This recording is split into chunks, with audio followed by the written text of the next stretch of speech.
What's up, everybody? Welcome back to the Pioneer Assembly podcast. My name is Bethany Barr Phillips, and I will be your host. And today we are launching our very first set of field notes. The Pioneer Assembly is a place to gather for those called to go. That simply means this is a space for anyone wanting to grow in their faith, anyone wanting to know more about their faith. This intro episode will have a little bit more detail, and so it will be a few minutes longer than I want it to be.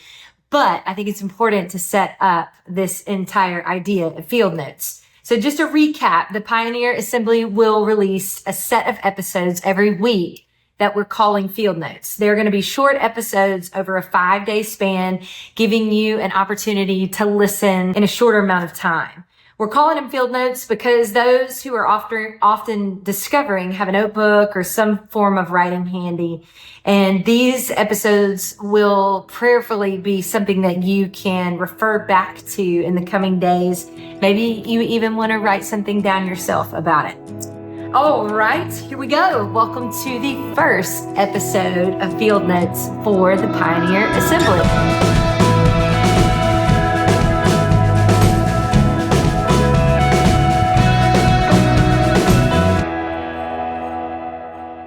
Let's jump into the first episode of Field Notes for the Pioneer Assembly. All right, in this first set of Field Notes, I find myself discussing this one topic. How do I live what I believe? What does that look like?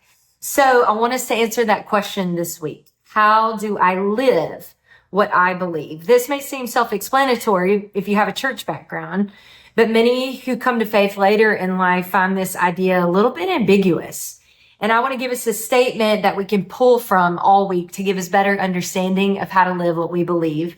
And it's this: you live what you believe by faith while you wait as a disciple bearing fruit as if heaven is your home. This statement will be in the show notes if you want to refer back to it. Let me say it again. You live what you believe by faith while you wait as a disciple bearing fruit as if heaven is your home. Today, I want to look quickly at the first little snippet, by faith. A quick Google search will tell you that faith is mentioned 458 times in the NIV. Hebrews 11 is called the faith chapter in the Bible. It gives a definition of faith, how to live in faith, and examples of those throughout Scripture who identified and exemplified this very well. Here's the definition from Hebrews 11:1. Now, faith is a certainty of things hoped for, a proof of things not seen. That's from the New American Standard, my personal favorite translation.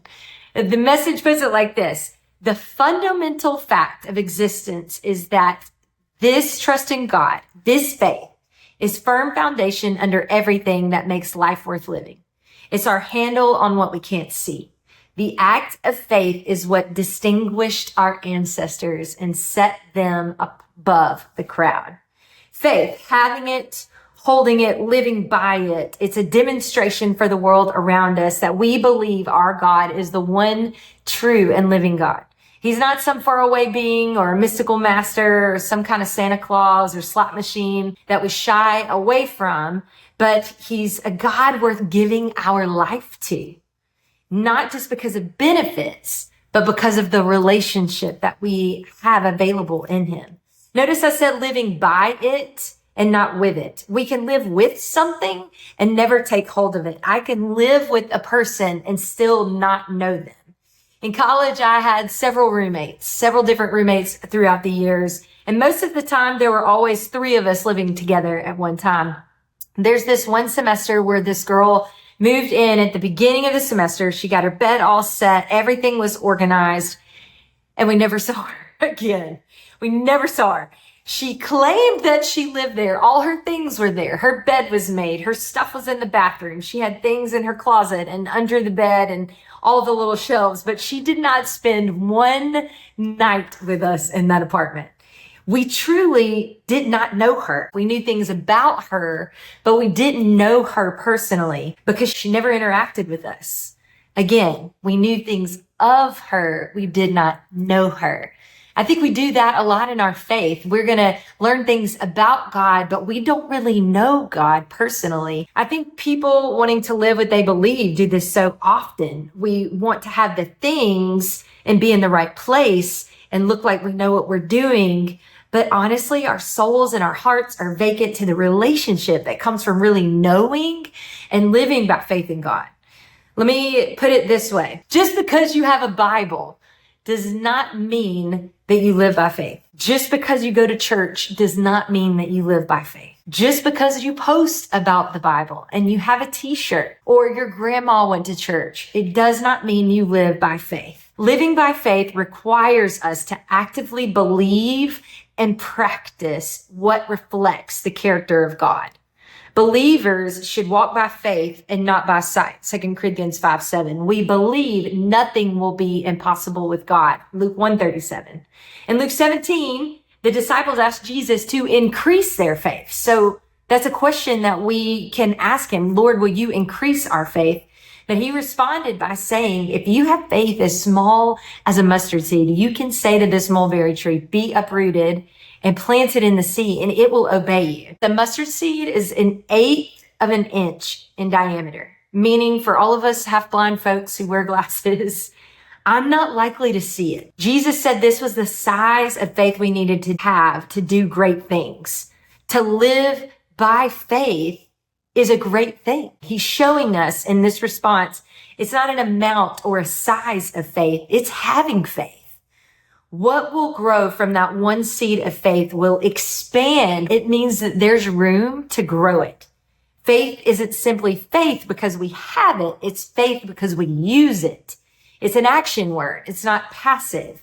I don't just have faith because I say it. I have faith because I believe it and I use it. I believe him. I use my faith. I live it. You can too. Start with the word and with prayer. Don't just cherry pick verses. You've got to pioneer and step out into the unknown in your faith. And to do this, you're going to have to do something different. This means maybe spending time in prayer. Yes, maybe pray in the mundane while you're taking out the trash or making your bed or walking to work. Pray like it matters. Stop and pray. Make time to pray.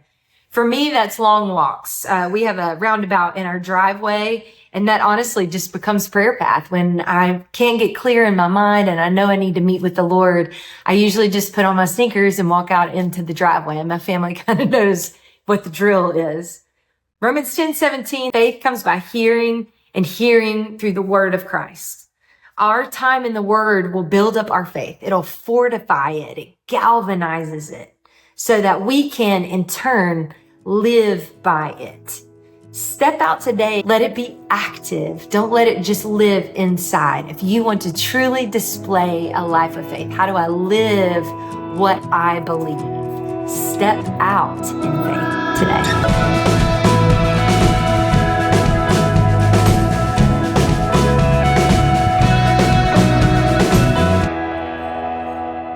Friends, we hope you enjoyed this first episode of Field Notes as we talk through how we live, what we believe. Today was just by faith, and we're praying that you have faith like a mustard seed as you go out into the world, whatever that looks like for you today, knowing that God is kind, he is faithful, and he will meet you in that place. We'll see you next time.